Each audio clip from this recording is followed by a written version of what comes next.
بسم اللہ الرحمن الرحیم الرحمن علم القرآن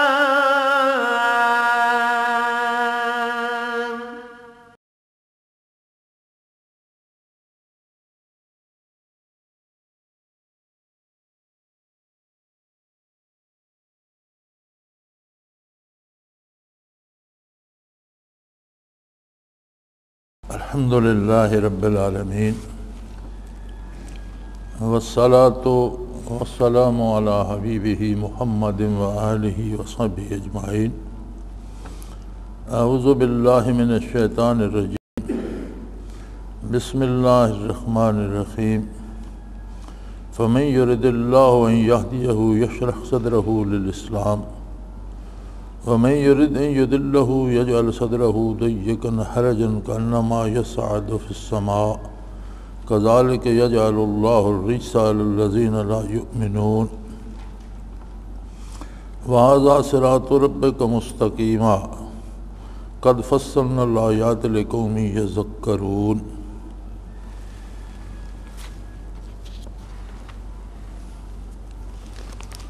لہم دار السلام عند ربہم وہو ولیہم بما کانوا یعملون۔ اللہم سبحانک لا علم لنا الا ما علمتنا انک انت العلیم الحکیم۔ مولا یا صلی وسلم دائما ابدا علی حبیبک خیر الخلق کلہم۔ ان آیات مبارکہ کا سادہ سا بامحاورہ ترجمہ یہ ہے کہ اللہ جل شانہ جسے ہدایت عطا کرنا چاہتے ہیں اس کا سینہ اسلام کے لیے کھول دیتے ہیں، اور جسے گمراہ کرنا چاہتے ہیں اس کے سینے کو بہت تنگ کر دیتے ہیں، جیسے کسی کو آسمان پر چڑھنا پڑے اور اسے کتنا مشکل لگے۔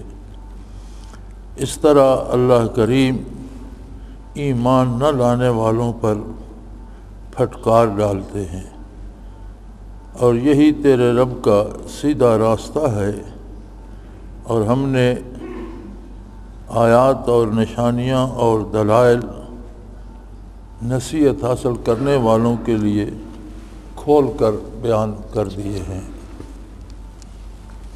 ان کے لیے سلامتی کا گھر ہے ان کے رب کے پاس، اور ان کا رب ہی ان کا کارساز ہے جو اعمال وہ کرتے ہیں۔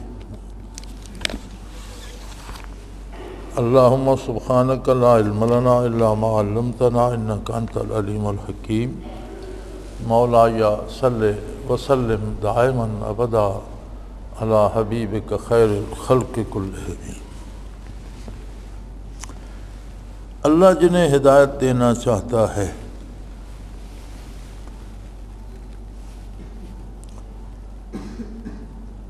اس سے یہ نہ سمجھا جائے کہ اللہ کریم کسی کو زبردستی ہدایت دے دیتے ہیں اور کسی پر زبردستی گمراہی مسلط کر دیتے ہیں، ایسا نہیں ہے۔ قرآن کریم نے خود ہی اس کی وضاحت فرمائی ہے کہ یہدی الیہ من ینیب، یعنی جس کے دل میں نہاں خانہ دل میں ہدایت کی طلب ہو اللہ اسے ہدایت دے دیتے۔ تو انسان کا اختیار اتنا ہی ہے، باقی جتنے امور ہیں انسان اپنی مرضی سے پیدا نہیں ہو سکتا، اپنی مرضی سے اپنی شکل قد کاٹ حلیہ نہیں بنا سکتا، اپنی عقلی علمی استعداد فکری استعداد اپنی مرضی سے حاصل نہیں کر سکتا، اپنی مرضی سے نہیں بنا سکتا۔ اسی طرح اپنا رزق بھی وہ اپنی مرضی سے حاصل نہیں کر سکتا۔ ہر ایک کا رزق مقدر ہے، جو دانہ اس کے نصیب کا ہے وہی کھائے گا، دوسرے کے حصے کا رزق نہیں کھا سکتا۔ غلط کاری کرے گا، لوٹ مار کرے گا، جمع کرتا رہے گا، چھوڑ کر مر جائے گا، کھائے گا وہی جس کے حصے کا وہ ہے۔ انسان کو جو اختیار دیا گیا ہے وہ بڑا واضح ہے۔ وَهَدَيْنَاهُ السَّبِيلَ إِمَّا شَاكِرًا وَإِمَّا كَفُورًا، ہم نے اس کے سامنے دونوں راستے کھول کر رکھ دیے ہیں، اسے سوچ اور فکر دی ہے، اسے طاقت اور قوت کار دی ہے، وہ کام کر سکتا ہے، اعضاء و جوارے دیے ہیں، عقل و خرد عطا فرمایا، اور سب سے بڑی نعمت جو انسان کو دی گئی ہے جس سے یہ اشرف المخلوقات ہے، وہ نعمت ہے معرفت الہی کی استعداد، اللہ کو پہچاننے کی قوت۔ یہ صرف انسان کو دی گئی ہے، اس لیے کہ نبوت صرف انسانوں میں ہے، اور معرفت الہی کا سب سے بڑا ذریعہ نبوت ہے۔ تو اب اگر انسان اس سب کے باوجود اپنے لیے غلط راستہ چنتا ہے تو اس کی سزا یہ ہے کہ اس پر نیکی کے دروازے بند کر دیے جاتے ہیں، اور یہ سب سے بڑا عذاب ہے۔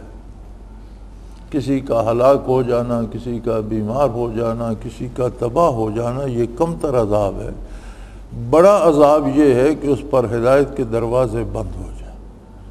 لیکن جب انسان میں طلب ہدایت کا جذبہ پیدا ہوتا ہے، جب وہ خود یہ سوچ کر فیصلہ کرتا ہے کہ مجھے اللہ کا قرب حاصل کرنا چاہیے، میری بہتری اطاعت الہی میں ہے، میری بہتری اتباع رسالت میں ہے، تو فرمایا ہم اس کا سینہ کھول دیتے ہیں۔ یشرح صدرہ، شرح صدر وہ نعمت ہے جو موسیٰ کلیم اللہ علیہ السلام نے اللہ سے طلب کی تھی، رب اشرح لی صدری، یا اللہ میرا سینہ کشادہ کر دے، میرا سینہ کھول دے۔ شرح صدر سے مراد ہوتا ہے کہ بڑے بڑے راز، بڑی بڑی باتیں، ذات باری، صفات باری، آخرت، دین اور حقائق کے بارے اللہ کریم کی طرف سے ان کے دلوں میں انڈیل دی جاتی ہے۔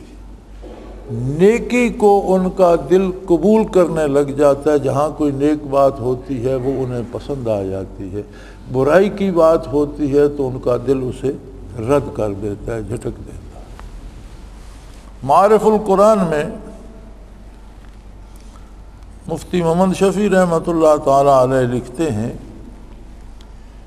کہ اللہ ایسا کریم ہے کہ جو اس کی رضا کے طالب ہوتے ہیں ان کو مشاہدات و مکاشفات عطا کر دیتا ہے، اور یہ اس کی وہ نعمت ہے کہ ان کو اخروی نعمتیں نظر آنے لگتی ہیں۔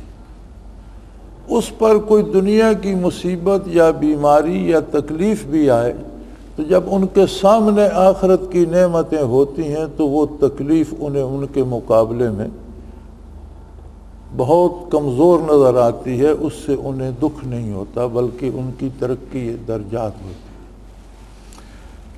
اس کی ایک بڑی خوبصورت مثال ان جادوگروں کی ہے جنہیں فرعون نے موسیٰ علیہ السلام کے مقابلے کے لیے طلب کیا تھا،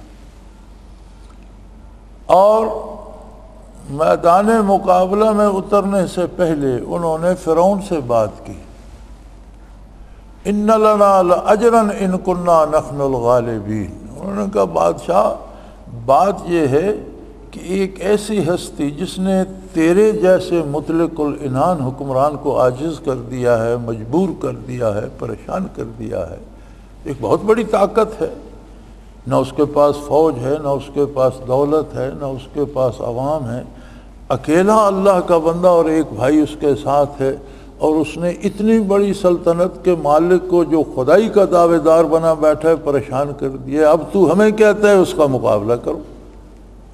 تو ہم مقابلے کے لیے تو آ گئے ہیں، لیکن وعدہ کر کہ اگر ہم جیت گئے تو ہمارے لیے خصوصی انعام بھی ہوگا۔ یعنی ان کی توقعات فرعون سے وابستہ تھی، ان لنا لاجرا ان کنا نحن الغالبین، پھر ہمیں تو ایسا انعام دے گا جس کی مثال نہ ملتی ہو اگر ہم جیت گئے۔ اس نے کہا انکم اذا من المقربین، اس نے کہا میں تمہیں اپنے مقربین میں جگہ اور اہل دربار میں تمہاری الگ کرسیاں لگوا دوں گا، تمہیں بہت بڑے عہدے دے دوں گا، تمہیں اپنا درباری بنا لوں گا۔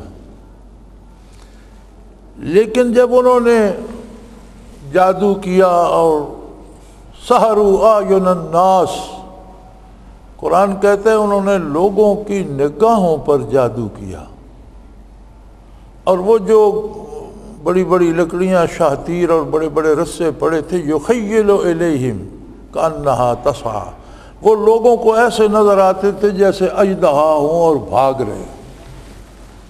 قرآن کریم کا مقصد یہ ہے کہ لکڑی لکڑی ہی تھی، رسہ رسہ ہی تھا، ان کی ذات بدلی نہیں،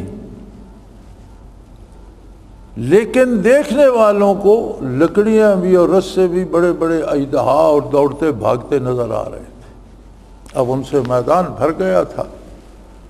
موسیٰ علیہ السلام نے اپنی وہ لاٹھی پھینکی جو ان کے ہاتھ مبارک میں ہوتی تھی۔ عجیب بات یہ ہے کہ وہ لاٹھی اتنا بڑا اژدہا بنی کہ وہ جو اژدہاؤں سے بھرا ہوا میدان تھا اس سارے کو نگل گئی، اور جب موسیٰ علیہ السلام نے پکڑا تو اتنی ہی لاٹھی تھی، نہ اس کی موٹائی بڑی نہ اس کی لمبائی بڑی، لیکن میدان میں کوئی چیز باقی نہیں تھی۔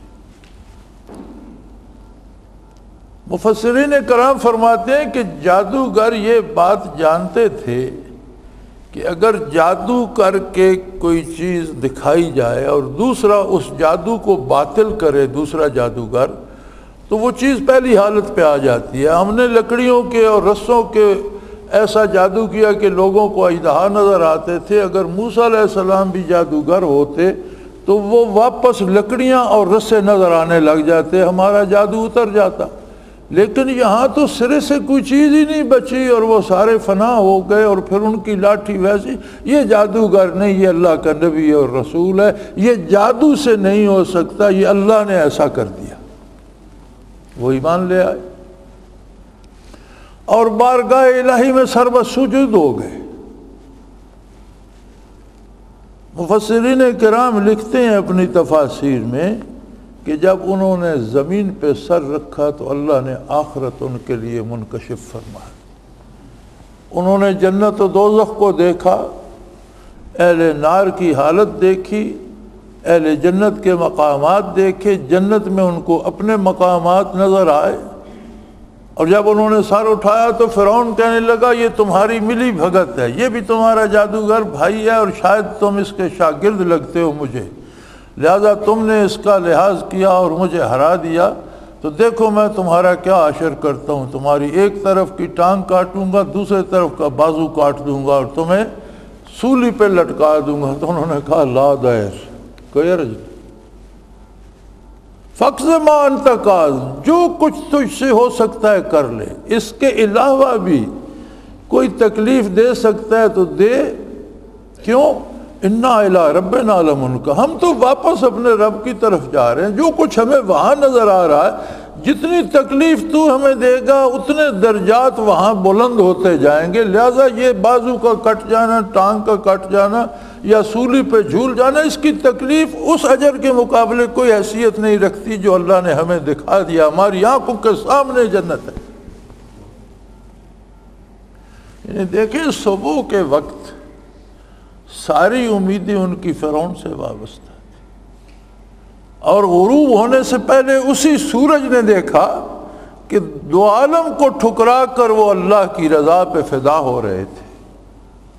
یہ ہوتا ہے شرح صدر، اللہ نے ان کا سینہ کھول دیا، انہیں آخرت مولوی کے بتانے کی طرح نہیں، مقرر کی تقریر میں سمجھانے کی طرح نہیں، بلکہ انہوں نے اپنے دل کی آنکھوں سے دیکھ لیا، جنت کو بھی، دوزخ کو بھی، کفار کے انجام کو بھی، شہداء کے منازل کو بھی، اور انہوں نے کہا بھئی اللہ نے ہمیں تو نہال کر دیا، ہم تو اس قابل بھی نہیں رہے کہ مزید کچھ مانگیں، اتنا کچھ دے دیا، اب اگر تو ہمارے ہاتھ پاؤں کاٹے گا، ہمیں سولی دے گا تو درجات اور بڑھتے جائیں گے، ہمت کر، جلدی، فقض ما انت قاض، تجھ سے جو کچھ ہو سکتا ہے کر، صرف ہاتھ پاؤں کاٹنے پہ کیوں بس کرتا ہے، اور بھی کوئی ایذا دے سکتا ہے تو دے۔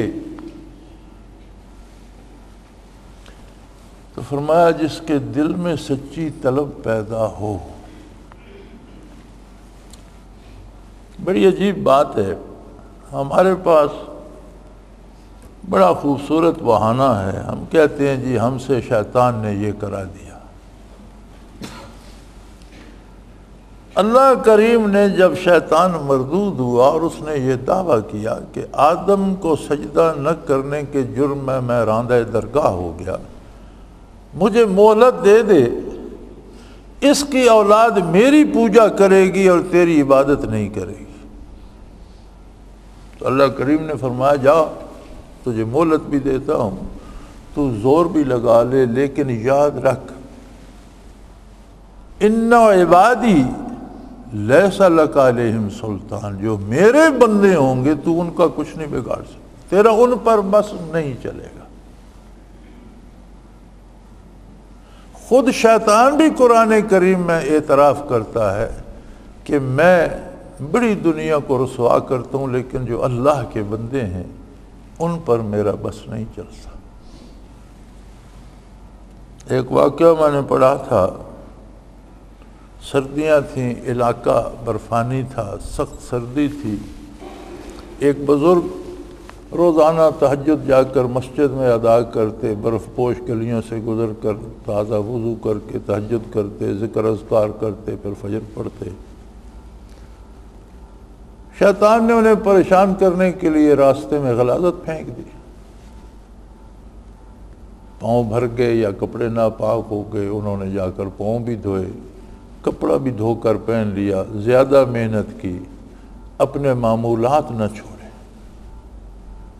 دوسرے دن انہوں نے دیکھا کہ جب وہ مسجد کے لیے نکلے ہیں تو اندھیرا تھا، لیکن آگے کوئی بتی لیے، شمع لیے کوئی آگے آگے چل رہا ہے، راستہ صاف نظر آ رہا ہے، مسجد میں چھوڑ کر چلا گیا۔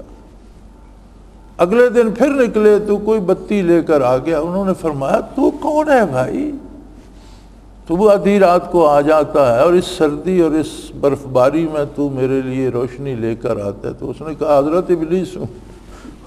انہوں نے فرمایا او بدماش، تو کب سے اتنا نیک ہو گیا کہ میرے لیے لالٹین لے آتا ہے؟ تو کہنے لگا میں نے آپ کے راستے میں غلاظت پھینکی تھی، آپ نے ٹھنڈے پانی سے کپڑے بھی دھو لیے، غسل بھی کر لیا، تہجد بھی پڑھ لیے، اپنے معمولات اور اذکار بھی کر لیے، تو آپ کا درجہ تو بہت بڑھ گیا، آپ نے بہت ثواب کما لیا۔ اب میں چاہتا ہوں کہ آپ کو روشنی دکھاؤں، مزید کوئی ایسا حادثہ نہ ہو کہ آپ تو پھر زیادہ ثواب لے جائیں گے۔ انہوں نے فرمایا مجھے تیری روشنی کی ضرورت نہیں ہے، آج کے بعد میرے راستے میں مت آنا۔ تو یہ جو ہمارا بہانہ ہے نا کہ ہم سے شیطان کرواتا ہے، شیطان ہم سے تب کرواتا ہے جب ہمارے اپنے اندر خامی ہوتی ہے۔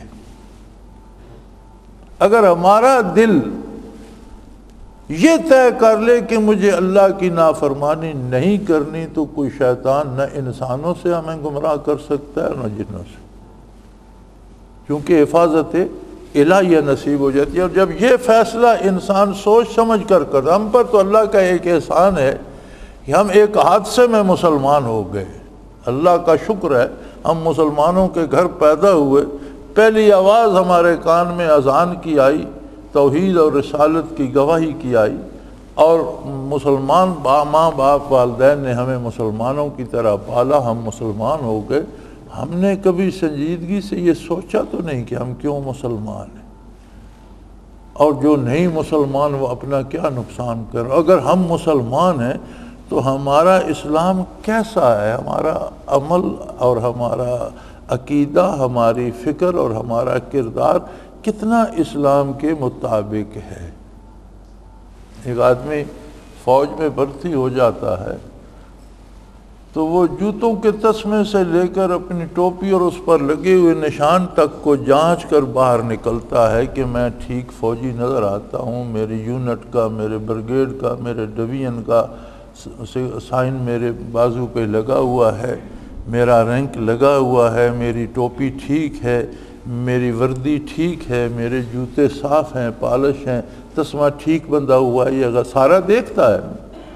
تو جب ہم دعویٰ کرتے ہیں کہ ہم مسلمان ہیں تو ہمیں سارا جائزہ لینا چاہیے کہ میری سوچ اور فکر سے لے کر میرے کردار تک کہاں کہاں میں اسلام کے اندر ہوں اور کہاں میں کوتاہی کر رہا ہوں۔ کام تو بڑا مشکل ہے کہ بندہ روز اٹھ کر اپنے اس فوجی کی طرح سارا چیک اپ کرے، لیکن اللہ کریم فرماتے ہیں میں اسے آسان کر دیتا ہوں، اس طرح آسان کر دیتا ہوں کہ جو دل میں یہ فیصلہ کر لے کہ مجھے اللہ کی اطاعت کرنا ہے، مجھے محمد الرسول اللہ صلی اللہ علیہ وسلم کا اتباع کرنا ہے، میرا اللہ و اللہ کے رسول پر ایمان ہے، یشرح صدرہ للاسلام، میں اسے وہ نعمت عطا کر دیتا ہوں جو میرے جلیل القدر اولی العزم رسول موسیٰ کلیم اللہ نے مجھ سے مانگی تھی، اللہ میرا سینہ کھول دے، میں اس کا سینہ کھول دیتا ہوں۔ اس کا سینہ کھولا تھا تو اس کی شان کے مطابق کھولا تھا۔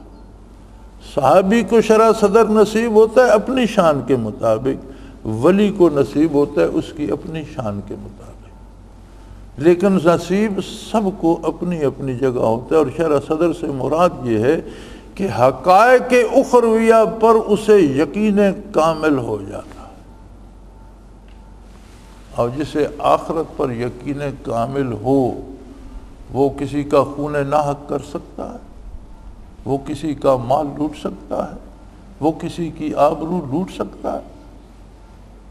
یہ جو جتنی دہشت گردی ہو رہی ہے اور یہ جتنا قتل و غارت ہو رہا ہے اور یہ جتنا طوفان بدتمیزی ہے، اس کی بنیاد یہ ہے کہ ہمارے سینے اسلام کی طرف سے بند ہو گئے، ہمارے کردار مسخ ہو گئے، اس لیے کہ ہم دل سے چاہتے ہی نہیں کہ اللہ ہم سے راضی ہو، ہمارے دل میں وہ جذبہ ہی مر گیا ہے۔ تو فرمایا جس کے لیے اللہ چاہے کہ اسے ہدایت نصیب ہو، یشرح صدرہ للاسلام، اسلام کے لیے اس کا سینہ کھول دیتا ہے، اسے شرح صدر ہو جاتا ہے۔ ایک صحابی مسجد میں داخل ہوئے، نبی کریم صلی اللہ علیہ وسلم جلوہ افروز تھے، آپ نے فرمایا تو نے کیسے صبح کی، کیف اصبحت؟ یا رسول اللہ ایمان کے ساتھ۔ آپ نے فرمایا تجھے کیسے یقین ہے کہ تو مومن ہے؟ اس نے کی عرض کی یا رسول اللہ یہاں میں کھڑا ہوں، یہاں سے مجھے میدان حشر نظر آ رہا ہے، میں آخرت کو دیکھ رہا ہوں، دوزخیوں کو دوزخ میں چلاتا ہوا دیکھ رہا ہوں، اہل جنت کی محافل کو، اہل جنت کی مجالس کو جنت میں ہنستا کھیلتا دیکھ رہا ہوں، مجھے ایک ایک نعمت آخرت کی نظر آ رہی ہے۔ تو حضور نے فرمایا اس کو قابو رکھنا، اس پر قائم رہنا، یہی ایمان ہے۔ تو شرح صدر اللہ کی بہت بڑی نعمت ہے۔ فرمایا جو دل سے، یہ نہیں فرمایا کہ میں الف کو دیتا ہوں، بے کو نہیں دیتا، جیم کو نہیں دیتا، نہیں، فرمایا جو بھی طے کر لے کرے خلوص دل سے۔ اللہ کو پتہ ہے کہ بندے کے دل میں کیا ہے اور زبانی کیا کہہ رہا ہے۔ بندے کو تو ہم چکنی چپڑی باتوں سے دھوکہ دے سکتے ہیں، اس مالک الملک کو نہیں۔ تو فرمایا جب بندہ یہ ارادہ کرتا ہے تو اللہ اس کو ہدایت دینے پہ آمادہ ہو جاتا ہے، اور وہ اس کی عطا ایسی ہے کہ اس کا سینہ اسلام کے لیے کھول دیتا ہے، اور پھر دنیاوی مصیبتوں اور رکاوٹوں کی بھی کوئی حیثیت نہیں رہتی۔ لیکن جو لوگ غلط راستہ چن لیتے ہیں اور جس کی سزا میں اللہ انہیں یہ سا عذاب ان پہ نازل کرتا ہے کہ انہیں گمراہ کر دیتا ہے، یجعل صدرہ ضیقا حرجا، اس کا سینہ تنگ کر دیتا ہے، اس کے سینے میں گھٹن آ جاتی ہے، سچ اس کے سینے میں سماتا ہی نہیں، اس کا دل آخرت سے اندھا ہو جاتا ہے، اس کا دل یقین و ایمان سے محروم ہو جاتا ہے، اور دین پر عمل کرنا اسے ایسا مشکل لگتا ہے جیسا کسی کو کہا جائے کہ کوئی سیڑھی لاؤ اور آسمان پر چڑھ جاؤ، تو کہیں کیسے چڑھ سکتا ہوں یار، اتنی سیڑھی کہاں سے لاؤں، اتنی عمر کہاں سے لاؤں، اتنا اوپر کیسے چڑھوں، فضا میں کیا کیا ہے، کہاں تک ہوا ہے، کہاں آگے ہوا ہی نہیں ہے، کہاں آگے گرمی کتنی ہے، سردی کتنی ہے، کیسے ممکن ہے؟ فرمایا اسے دین پر عمل کرنا اتنا مشکل لگتا ہے جتنا کسی کو آسمان پر کہا جائے کہ چڑھ جاؤ تو اسے مشکل لگتا ہے، یعنی وہ ناممکن سمجھ کر چھوڑ دیتا ہے کہ میں آسمان پر نہیں چڑھ سکتا۔ اسی طرح جس پر اللہ ناراض ہو جائے اور عذاب بھیج دے اس سے دین پر عمل کرنا مشکل ہو جاتا ہے۔ وہ سارے کام کرتا ہے لیکن سارے دین کے خلاف کرتا ہے۔ کذالک یجعل اللہ الرجس علی الذین لا یؤمنون، اسی طرح جو ایمان نہیں لاتے اللہ ان کو پھٹکار دیتا ہے، ذلیل کر دیتا ہے، رسوا کر دیتا ہے، گناہ میں پڑ جاتے ہیں، برائی میں پڑ جاتے ہیں، جھوٹ بولتے ہیں، سود کھاتے ہیں، چوری کرتے ہیں، ظلم کرتے ہیں، اور اسی طرح کرتے کرتے مر کر آخرت کی تباہیوں کا شکار ہو جاتے ہیں۔ ھذا صراط ربک مستقیما، یہ ہے آپ کے پروردگار کا راستہ جو بالکل سیدھا ہے۔ نبی کریم صلی اللہ تعالی علیہ وآلہ وسلم نے ایک سیدھی لکیر کھینچی، فرمایا یہ اللہ کا راستہ۔ پھر بہت سی لکیریں دائیں بائیں بنائیں، فرمایا یہ سارے وہ راستے ہیں جو گمراہی کی طرف جائیں۔ اللہ کا راستہ ایک ہے، اللہ ایک ہے، اس کا قرآن ایک ہے، اس کا نبی ایک ہے، اور آخر قیامت تک کے لیے اس نے فیصلہ کر دیا، الیوم اکملت لکم دینکم واتممت علیکم نعمتی ورضیت لکم الاسلام دینا۔ طے ہو گیا کہ دین مکمل ہو گیا، اور جتنی نعمتیں بندہ اللہ سے حاصل کر سکتا ہے وہ اس دین میں سمو دی گئیں۔ کوئی ایسا انعام نہیں ہے جو دین کے خلاف عمل کر کے کو حاصل کر سکتا ہے، اور قیامت تک کے لیے یہ دین اللہ نے طے کر دیا۔ اب ہمیشہ یہی دین قابل عمل رہے گا۔ ہمارے دانشوروں اور طبقہ عمراء اور با اختیار و با اقتدار طبقے کا خیال یہ ہے کہ اسلام جی پرانا ہو گیا، یہ 1400 صدی پہلے کی بات تھی، اس وقت کے حالات اور تھے، لوگ اور تھے، ضروریات اور تھیں، اب ضرورت بدل گئی، زمانہ بدل گیا، دنیا ایک گلوبل ویلیج بن گئی، ایک گاؤں بن گئی پوری دنیا، اور یہاں کا بندہ موبائل پر امریکہ بات کر رہا ہے، اور امریکہ کا جاپان والے سے بات کر رہا ہے، یہاں بیٹھ کر سودے طے ہو جاتے ہیں، دنیا بھر کے لین دین ہو جاتا ہے۔ تو وہ زمانہ بدل گیا۔ ان بے وقوفوں سے کوئی یہ پوچھے کہ کیا بدلا ہے؟ کیا اس زمانے میں بندے کو بھوک لگتی تھی، آج نہیں لگتی؟ اس زمانے میں بندے کو نیند آتی تھی، آج نہیں آتی؟ اس زمانے میں بندے کو لباس چاہیے تھا، آج نہیں چاہیے؟ اس زمانے میں لوگ شادیاں کرتے تھے، اولاد ہوتی تھی، آج کوئی طریقہ بدل گیا ہے؟ کاروبار کرتے تھے حصول رزق کے لیے، آج بھی وہی کاروبار کرتے ہیں حصول رزق کے لیے۔ سفر کرتے تھے اپنے کاموں کے لیے، آج بھی لوگ اپنے کاموں کے لیے سفر کرتے ہیں۔ کچھ نہیں بدلا، انسان بھی وہی ہے، اس کی ضروریات بھی وہی ہیں، ضروریات کو پورا کرنے کے طریقے بدل گئے ہیں، ذرائع بدل گئے ہیں، مینز بدل گئے ہیں۔ گھوڑے پہ سفر کرتے تھے، اب جہاز پہ کر لیتے ہیں، لیکن سفر کا مقصد اس وقت بھی وہی تھا جو آج ہے۔ اس وقت علاج کراتے تھے جڑی بوٹیوں سے، آج انجیکشن لگوا لیتے ہیں، لیکن اس وقت بھی بیماریاں تھیں اور ان کا علاج تھا، آج بھی بیماریاں اور ان کا علاج کرانا پڑتا ہے۔ انسان وہی ہے، اس کی ضرورتیں وہی ہیں، ان کو پورا کرنے کے ذرائع بدل گئے ہیں، مینز بدل گئے ہیں، اور کچھ نہیں بدلا۔ تو مین بدلنے سے کیا بدلتا ہے؟ کچھ بھی نہیں بدلتا۔ آج بھی عقیدہ و نظریہ وہی ہے، اور آج بھی عمل وہی مقبول ہے جو تب مقبول تھا، جو محمد رسول اللہ نے سکھایا۔ کیا آج اذان بدل گئی ہے؟ وضو کا طریقہ بدل گیا ہے؟ کیا نماز بدل گئی ہے؟ کیا آج کوئی اور قرآن نازل ہوگا؟ یہ سب خرافات ہیں۔ یہ باتیں کیوں کرتے ہیں؟ اللہ نے ان کے سینے دین کے لیے تنگ کر دیے، ان کے اپنے سینے میں بات نہیں سماتی، یہ سمجھتے ہیں یہ مشکل ہے، یہ ہو ہی نہیں سکتا۔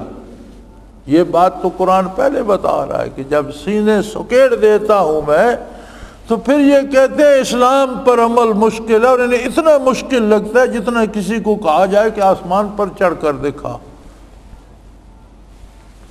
تو میرے بھائی کچھ نہیں بدلا، نہ رب العالمین کی عظمت بدلی ہے، نہ محمد الرسول اللہ کی رسالت بدلی ہے۔ آج بھی ہم وہی کلمہ پڑھتے ہیں، لا الہ الا اللہ محمد الرسول اللہ صلی اللہ علیہ وسلم۔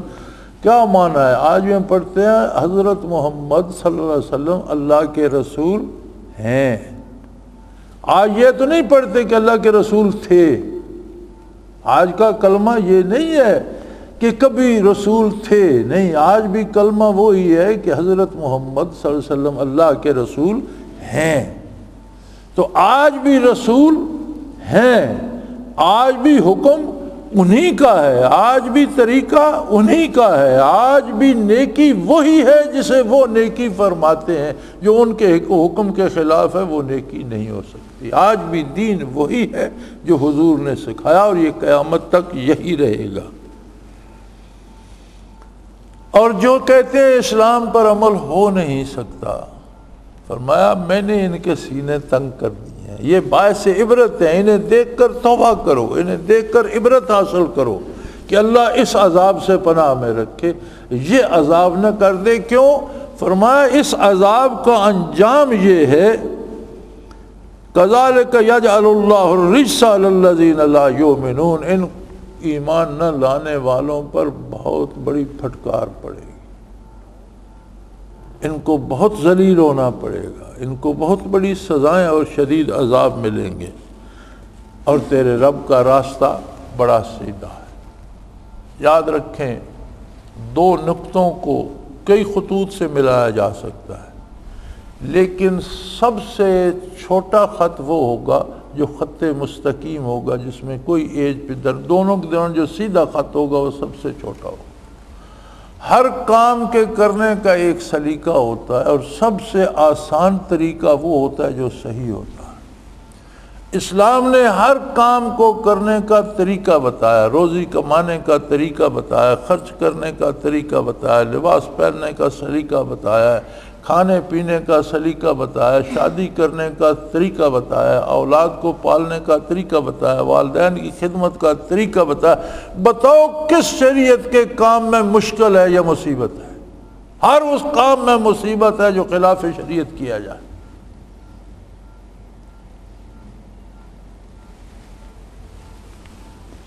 قد فصلنا الآیات لقوم یذکرون، اور جو لوگ نصیحت حاصل کرتے ہیں ان کے لیے ہم نے باتیں تو بڑی کھول کر واضح بیان کر دی ہیں۔ اور یہ بات تو دنیا کی ہے کہ دنیا میں بھی وہ مطمئن زندگی گزارتے ہیں، پرسکون زندگی گزارتے ہیں، اللہ کو یاد کرتے ہیں، اللہ کی عبادت کرتے ہیں، نیکی کرتے ہیں، اور دنیاوی زندگی ختم ہوگی تو لہم دار السلام، ان کے لیے ایک ایسا گھر ہے جو سراسر سلامتی ہے۔ ان کے لیے اللہ نے جنتیں آراستہ کر دی ہیں جن میں ہر طرح کا آرام، ہر طرح کی راحت، ہر طرح کا سکون ہی سکون ہے، جہاں فکر نام کی کوئی شے نہیں، دکھ نام کی کوئی چیز نہیں، بیماری نام کا کوئی گزر نہیں، ہر طرف ہر جگہ سلامتی ہی سلامتی ہے۔ اور پھر اس کے ساتھ ان سب نعمتوں اور انعامات کے ساتھ وَهُوَ وَلِيُّهُمْ بِمَا كَانُوا يَعْمَلُونَ، انہیں اللہ کی معیت، ولایت، اللہ ان کا ولی ہوگا اس کردار کی وجہ سے جو دنیا میں ان کا تھا، یعنی انہیں معیت باری بھی نصیب ہوگی۔ حدیث شریف سے اگر جمع کی جائیں جنت کی بے شمار نعمتیں حضور نے بیان فرمائی بھی ہیں، اور پھر فرمایا ہے کہ یہ چیزوں کے نام تو ملتے ہیں، کھانے پینے کی چیزوں کے، پھل کے، اور دوسری نعمتوں کے اور لباس کے، لیکن جنت کے پھل، جنت کی نعمتیں جو ہوں گی وہ کسی آنکھ نے دیکھی نہیں اور کسی نے سوچی بھی نہیں ہوں گی، اتنی نفیس، اتنی اعلیٰ اور اتنی بڑھیا ہوں گی۔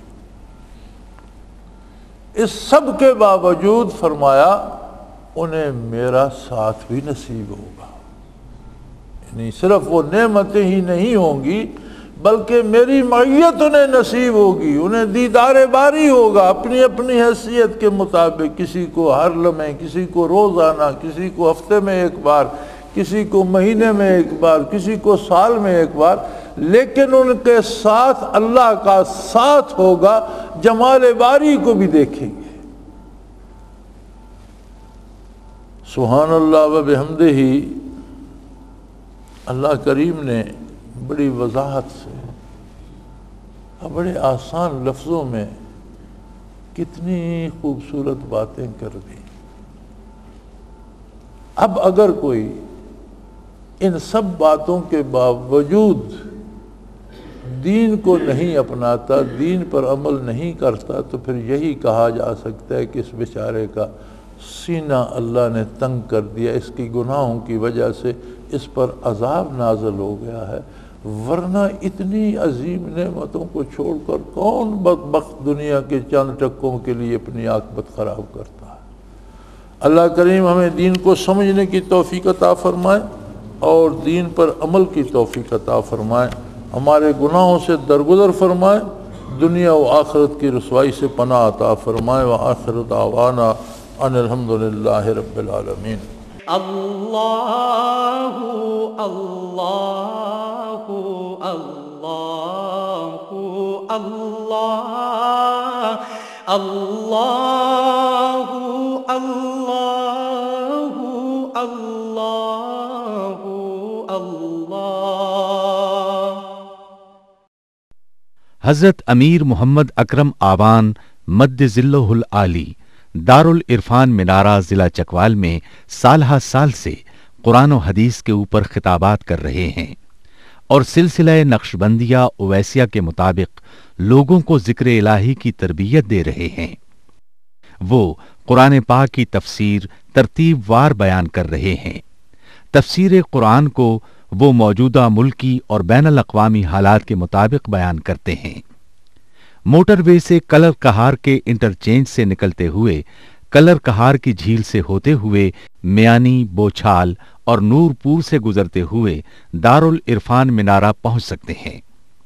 حضرت امیر محمد اکرم آوان نے بچیوں اور بچوں کی دینی اور دنیاوی تعلیم کے لیے سقارہ اکیڈمی کے نام سے ایک درسگاہ بھی قائم کی ہے، جس کا افتتاح ملک پاکستان کے صدر جنرل محمد ضیاء الحق نے اپنے دست مبارک سے کیا تھا۔ وہ تمام احباب جو اسلام کی طلب رکھتے ہیں، ان سے گزارش ہے کہ دارالعرفان منارہ ضلع چکوال امیر محمد اکرم آوان صاحب کے خطابات سے مستفید ہوں۔ وہ ہر جمعے کو نماز سے پہلے بیان فرماتے ہیں۔ ہر ماہ کی پہلی اتوار کو ماہانہ اجتماع ہوتا ہے، جس میں آپ خصوصی خطاب فرماتے ہیں اور پاکستان کے چاروں صوبوں سے احباب اس اجتماع میں شرکت کرتے ہیں۔ اس کے علاوہ یہاں سال میں 2 مرکزی اجتماعات بھی ہوتے ہیں، ایک رمضان المبارک میں اعتکاف کا اجتماع اور دوسرا جولائی اور اگست میں 40 دن کا اجتماع ہوتا ہے، جس میں روحانی تربیت کی جاتی ہے۔ اپنا خون سیماب دے کر اتنا ہم کر جائیں گے، نام آقا کا چمن میں پھر رقم کر جائیں گے۔